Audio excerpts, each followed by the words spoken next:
So, as you may be aware, then I recently just cancelled our spring retreat in Gainesville, Florida for 2026. And whereas for some of you, this is quite an obvious decision, considering the current political situation in the United States of America, some people have suggested that I'm just using these issues as an excuse to cancel the retreat.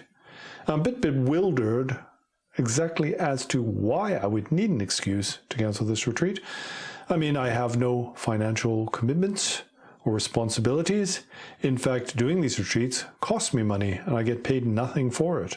I mean, we did have to pay a deposit for the center in Gainesville. However, the owner of the retreat center kindly returned our money because he understands the current situation and how desperate things have become. And if you're surprised that I'm canceling this retreat, then you should ask yourself this question: why is it that tourism is in such decline in the USA this year? And likewise, why are so many skilled workers from the United States choosing to move elsewhere?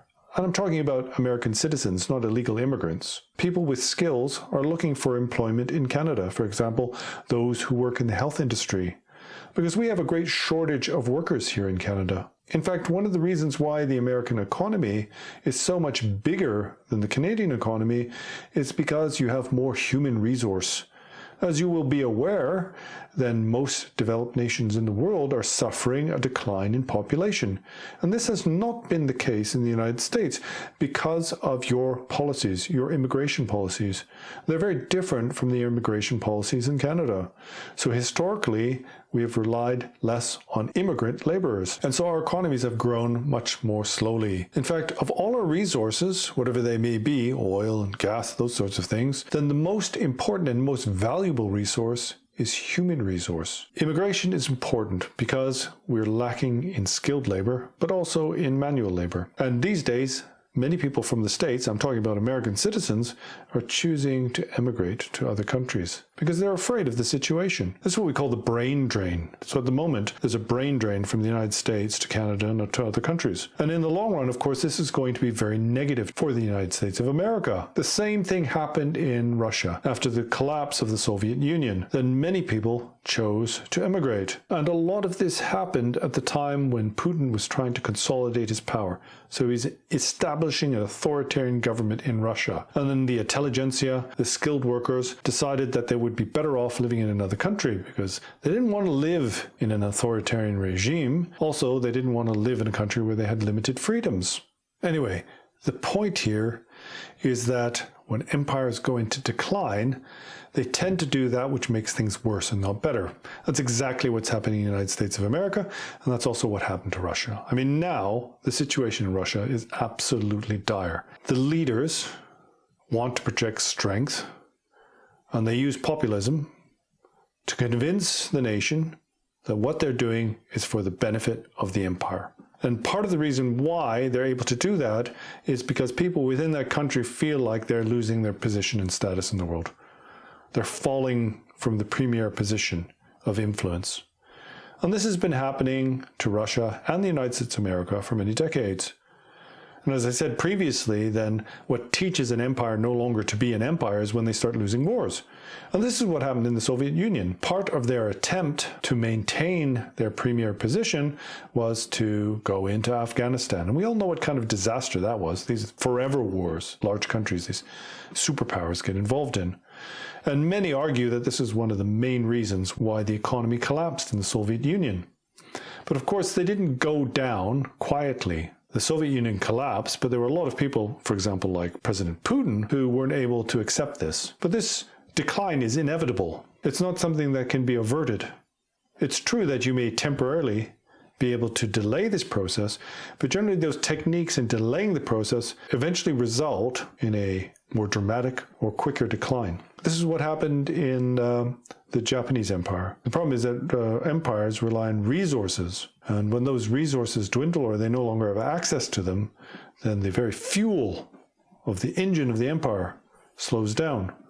And so at some point, the Japanese had to make this difficult decision, and that was to invade Pearl Harbor, to get the Americans involved in the war. And ultimately, there was no way that this could work out in the end. But from the standpoint of we are strong, we cannot be defeated, and then exerting one's power in the world, it looked good.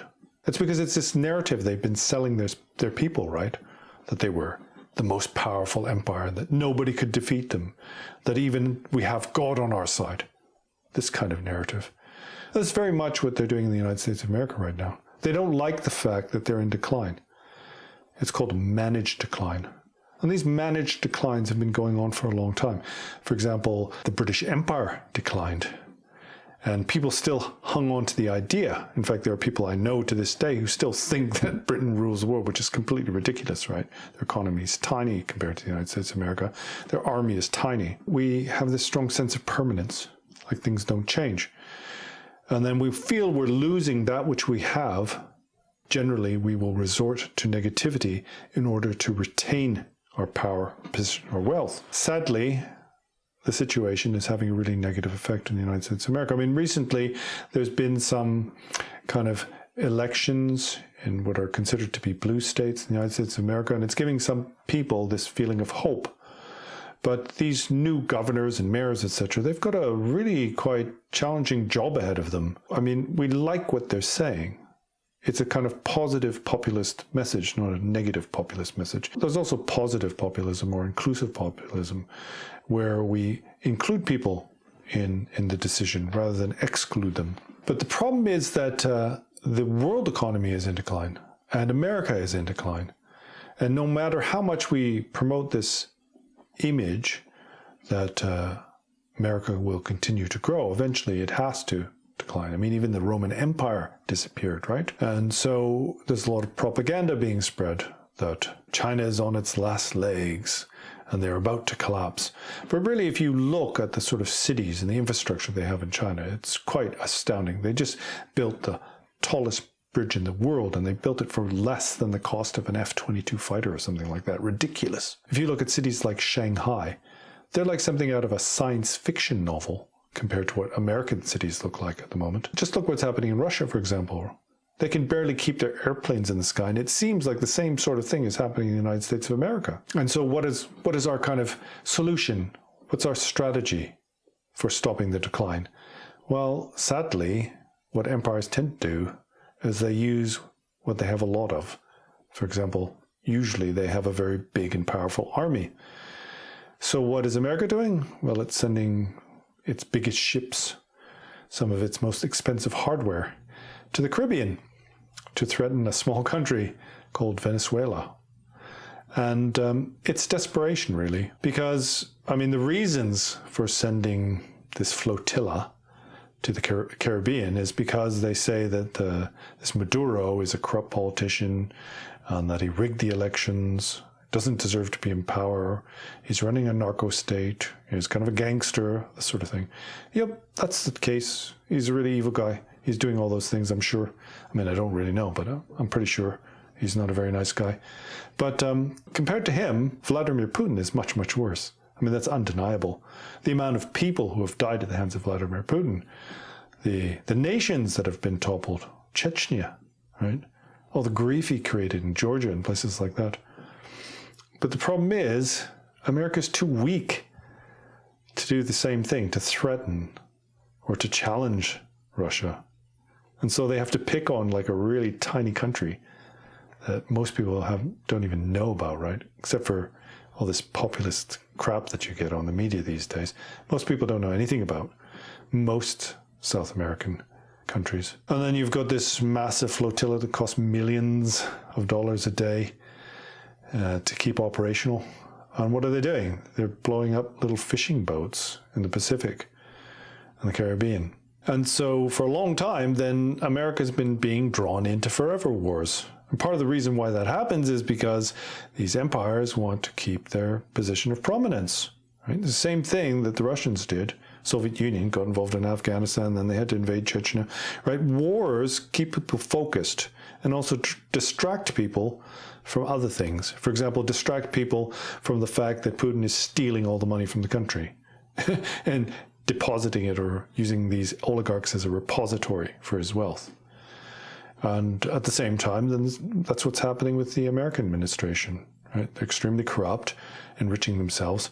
And then there's a lot of controversy, especially regarding the Epstein files. And they want to distract people. So they've got to create sensation. And in doing that, then really what's happened is they've pissed a lot of people off, right? I mean, a lot of Latino voters voted for Trump thinking there would be change and he would bring down the cost of living. And he's kind of ignored all that and just engaged in vanity projects like building ballrooms, putting gold taps on toilets, that sort of thing. And what? Like threatening Greenland, threatening Canada, threatening Venezuela. It's all just distraction.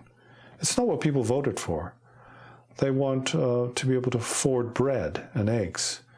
They want to have enough money left over so that they can pay a mortgage, have their own home. They want to send their kids to school, that sort of thing. But the warning that I was trying to give here is that, okay, so there was this election. The Democrats seem to be kind of like a blue wave happening as the public opinion is shifting in their direction. But you shouldn't get over enthusiastic, because this decline will continue, and it's all over the West, right? It's in Europe, Britain, it's in America, Canada. We're all struggling. So there's some very real challenges. And part of meeting these challenges is being able to give up your pride. I have to explain that a little bit. So what we do is we think, well, like, we're the biggest country in the world, we're the most powerful country in the world. When things start to decline, we try to retain that position.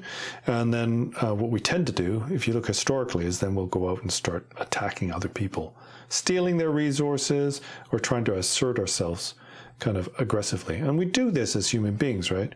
I mean, I talk about politics, but it's about human nature. And the reason why politics is so good is it's like a magnification of negative human attributes. Becomes much more clear. It's like putting it under a microscope. So whatever happens on a societal scale, it's kind of more obvious than what we do in our own lives. But we have this tendency. We don't want to lose stuff, so we use force and violence to try to keep those things. And that's actually the exact opposite of what we need to do. Like a really kind of intelligent nation that was in decline would think, okay, now we've got to step back, right? We'll take a back seat and we'll become humble, and we'll reduce our army. That's a really important point, right? Because, for example, in Mandami's party, in the Democratic Social Movement, then they say one thing we should do is reduce our military spending. And a lot of people really averse to that because they're frightened about no longer being the big kid on the block. But really, it's about the most intelligent thing you could do, is to step back and to accept that you are no longer, number one, or that other people were your equals or were going to overtake you. But we don't. That's not what we do. That's not what Japan did. And it was disastrous, right? It was also disastrous for Germany. Over 2 world wars, it was disastrous. And but people don't learn from their mistakes in the past. We always resort to negativity. I mean, what's taught in the Buddha Dharma is that we have a sense of me and mine. This is mine, that's yours, this is my country.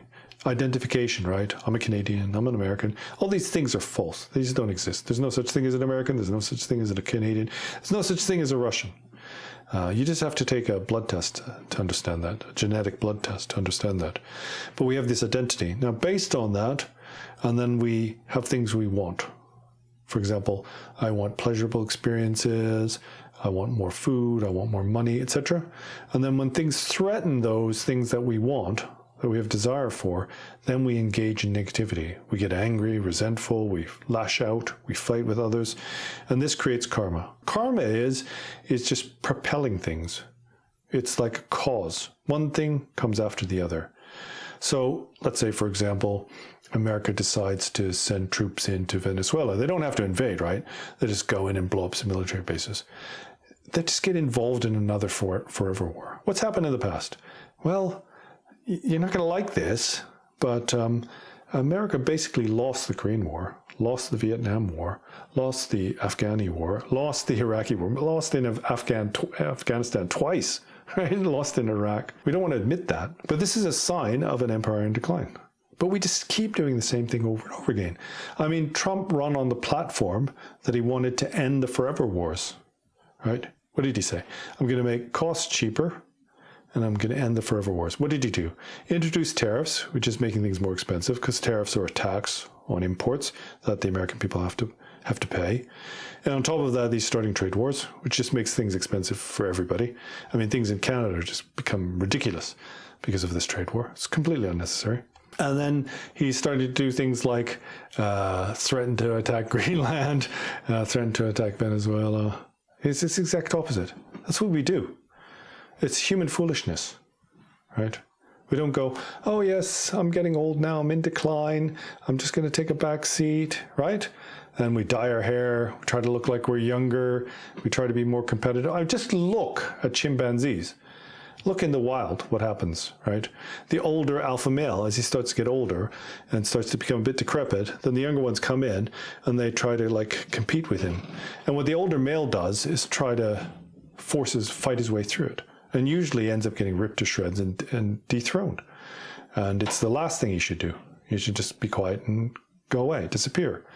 But we're not able to do that. We've got pride, and we have a strong sense of permanence. But again, as I said, all these things are directly related to the spiritual path. Directly related to spiritual path because it's human nature. And then human nature is amplified in society and in the world. So, I mean, there are sensible politicians. The problem is once they gain power, they usually become quite corrupt because power, wealth corrupts people. And it's because they lack spiritual qualities, right? They're not spiritual practitioners. So they have greed, desire, anger, resentment, and you might have the best intentions in the world. But once you gain power, then people just go a little bit crazy, right? So really what we need to do is we need to invest more of our time in our spiritual practice, become more spiritual beings. And we need to listen to our elders, wisdom of those who have experience. And also we have to not get this kind of groupie syndrome. It's like we get mesmerized by powerful and rich people. It's really, really bad. It's in the spiritual path as well. If somebody's like the head of a lineage or something like that, like Karmapa, and then we become all starstruck, and it actually brings upon our own demise in the end. Really, we're evolving, right? We should be becoming more sophisticated and not going backwards. And so what we need to do is we need to develop spiritual insight, spiritual qualities. And spiritual qualities are what? Humility, right? Intelligence, these sorts of things. Reducing our desires, becoming less angry, right? Having greater loving compassion. And altruism, really. And we have to grow up. There's no point being polarized and fighting with each other and getting angry. It's not going to help. That's what everybody's doing. They're just spending all their time on social media and getting radicalized by their algorithm. And then everybody's so angry, right? And another thing is people are just completely gone bonkers with conspiracy theories. It's just amazing. I mean, the extreme, we see people who are like into flat earth theory and that sort of thing. We think they're crazy, but really most of us are just as crazy because we believe all this stuff that's on like TikTok and things. It's all AI generated. There's so much disinformation. It's like we don't really care. We're not really fussy of where we get our information. And so then we hear sensational things and we believe them. And I know this because you go about your day and people repeat back to you all this insane stuff, right? They can be completely intelligent, normal, reasonable people, but they will repeat back stuff which is completely unfounded, just popular myths. And that's the way disinformation works. You say something that's partially true, for example, about the environment, and you'll say, well, environmental change has been happening all the time. The planet heats up and cools down. That's natural. So there's no such thing as climate change. The conclusion is there's no such thing as climate change caused by human beings through carbon emissions. So there's a partial truth in there. The partial truth is that the Earth heats up and cools down over time. It does. Sometimes the Earth is close to the sun. There's all different factors.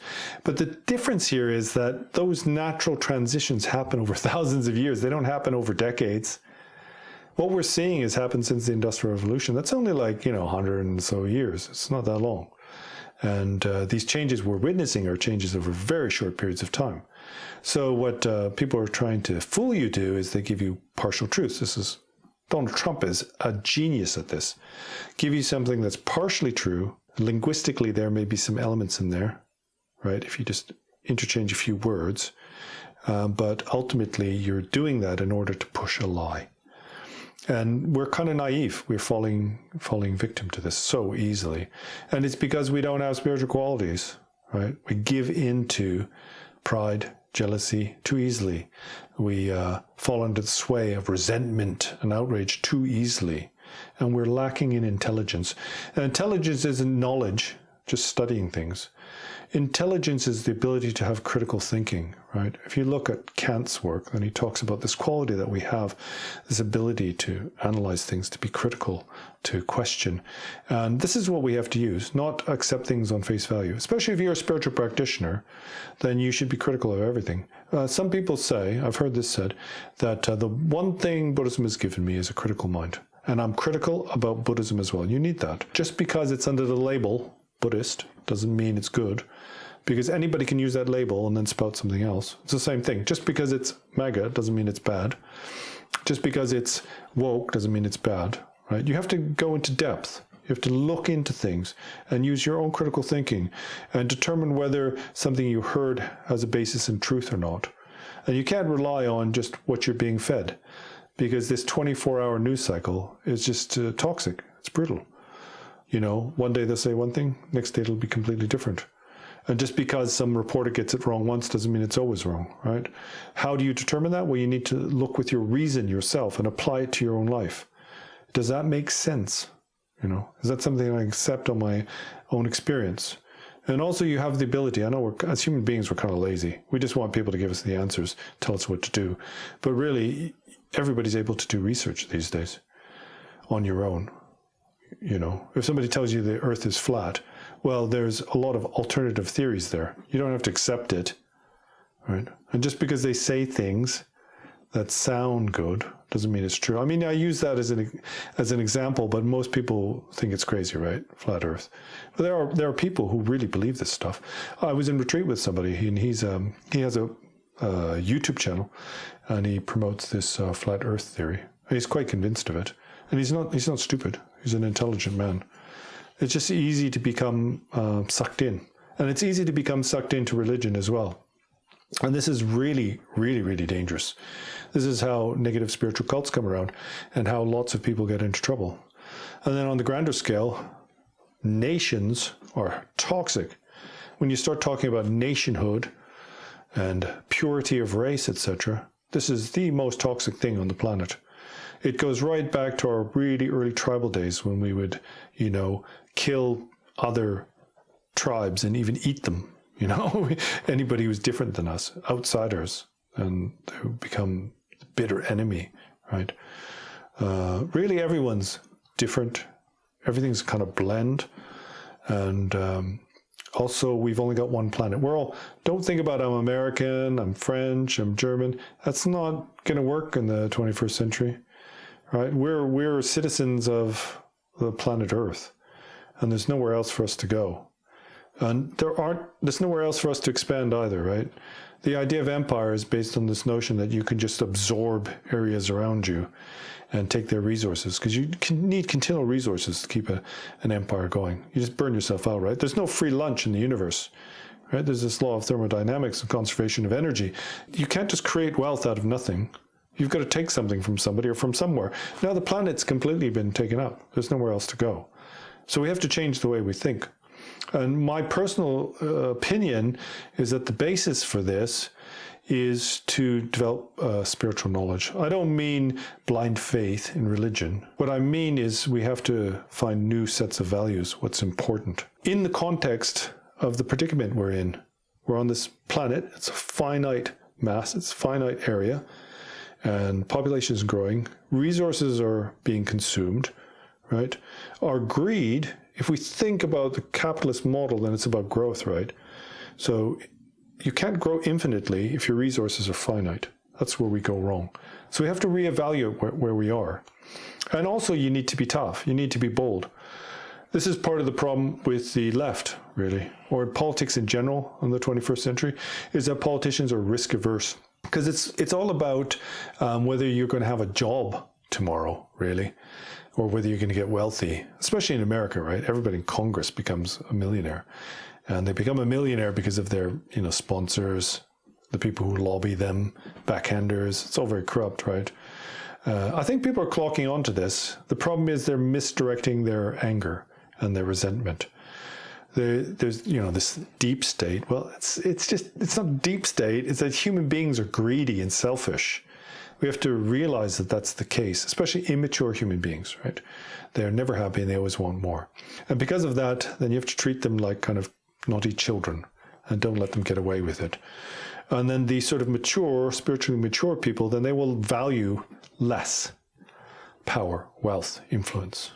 And they will also have a long-term view. By its very nature, then modern politics is very short-term. If you think about, for example, the Roman Empire, which lasted for hundreds of years, they must have a very different conception about what they were doing.